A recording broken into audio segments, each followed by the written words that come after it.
Hi, I'm Lindsay Reiser. Let's go now to outside the White House, where Press Secretary Karoline Leavitt is speaking with reporters. There's obviously a lot of internal division. This is a battle between the pragmatists and the hardliners in Iran right now, and the president wants a unified response. And so as we await that response, there's a ceasefire with the military and kinetic strikes, but Operation Economic Fury continues, and the effective and successful naval blockade continues as well of ships and vessels that are moving to and from Iranian ports. We are completely strangling their economy through this blockade. They're losing $500 million a day.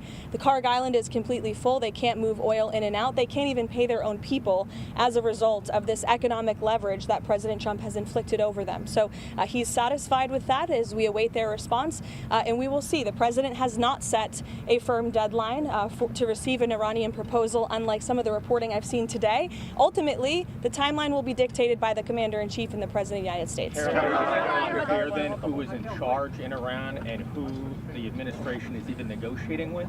Well, we obviously know who we're negotiating with because our negotiating team has sat down with those individuals in person. But obviously, there's a lot of internal fraction and internal division, which again just proves the effectiveness of Operation Epic Fury in the first place. Their regime and many of its leaders for nearly 5 decades have been wiped off of the face of planet Earth. So again, the president's offering them a little bit of flexibility because we want to see a unified proposal to the president's very strong proposal, and he's made his red lines very clear. Again, the United States maintains control over this situation, leverage over the Iranian regime. Not only have they been significantly weakened and obliterated militarily, but they are losing economically and financially every single moment that passes with this blockade. So the president is going to continue to lead the free world, to run the United States of America as we await the Iranian response. John. Thanks a lot, Caroline. 2 questions. What's the ultimate goal of this blockade? Is it indefinite? And is the ceasefire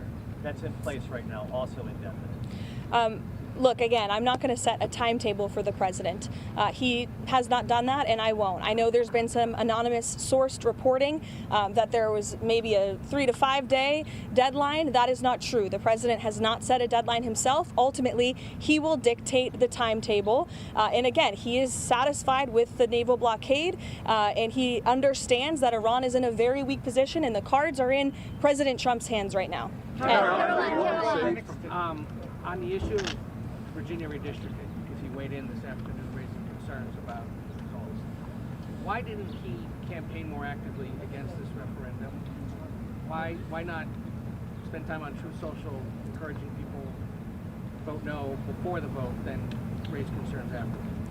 That's a question that's political by nature. As you know, I'm not part of the president's political team anymore. I do sit here at the White House as a government employee.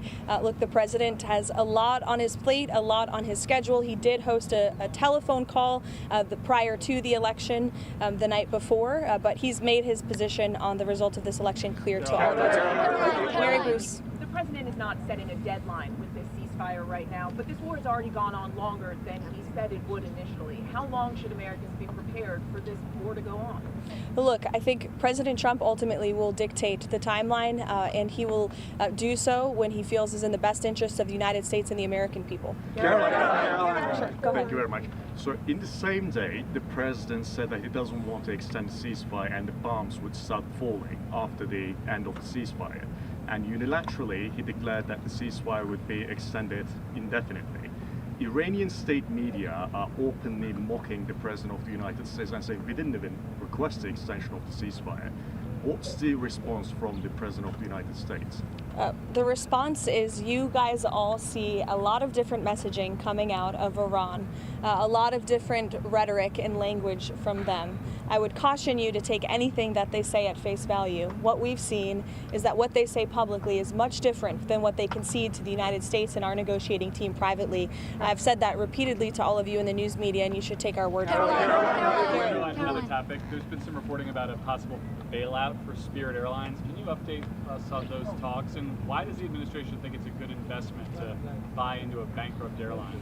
Well, I understand the airline is bankrupt because the previous administration blocked the merger, which was probably not a wise move. Obviously, this is something the Commerce Department and the president are tracking. I don't have any updates or announcements, but the aviation industry is very important to this president and this White House. Millions of Americans depend on it. We want to see the best possible outcome, but I don't have any announcements today. Thank you so much, Caroline. So, how long is the president willing to wait for the Iranians to come to the table? And does he trust the Iranians to come to the table? Again, I've now been asked this question a few different times, a few different ways. I'm not going to set a deadline. Caroline, a lot of the negotiations, or it seems public statements that we've seen from the president come on True Social and the Iranians on X, a lot of back and forth there. Did the president's True Social post throughout the day ahead of these negotiations have a negative impact on the negotiations? I think look at where we are right now. The president chose to extend the ceasefire because it's Iran who needs to get their act together.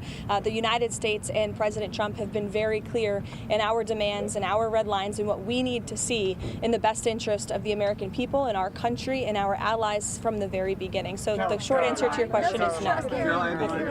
Does the White House have an understanding at this point of who inside of Iran will have the final sign-off on a deal? The White House and our intelligence community certainly has a good understanding. However, we want to see a unified response and a unified proposal. To the previous question's point, you see a lot of different messaging on social media from many people within the regime, and a lot of that public nonsense is not what we hear from them privately. But again, we want a unified response, and that's what the president is awaiting. Again, I'll leave our intelligence community and the president to decide. Nick, go ahead. Thank you, Caroline. Does the White House have a response to the DOJ's indictment of the SPLC, as well as the allegations that it was, donated funds were used to actually fund the very hate groups and racist groups that it denounced?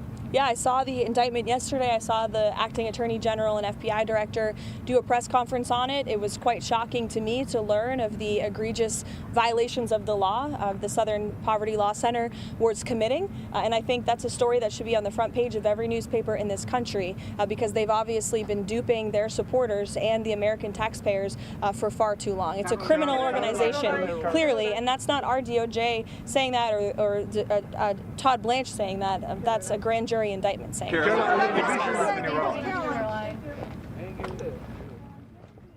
We have been listening to White House Press Secretary Karoline Leavitt there speak with reporters outside the White House after an interview with Fox News. She made some news in the Iran war, saying that the president can be flexible while waiting for a unified proposal, saying that the Iran regime is made up of pragmatists and hardliners, and there's it appears to be battling one another in regards to this proposal, which is a response to a proposal the president sent, she said, in which he makes his red lines very clear. She also said that he is satisfied with strangling their economy with the U.S. naval blockade as we await their response, and there is no firm deadline.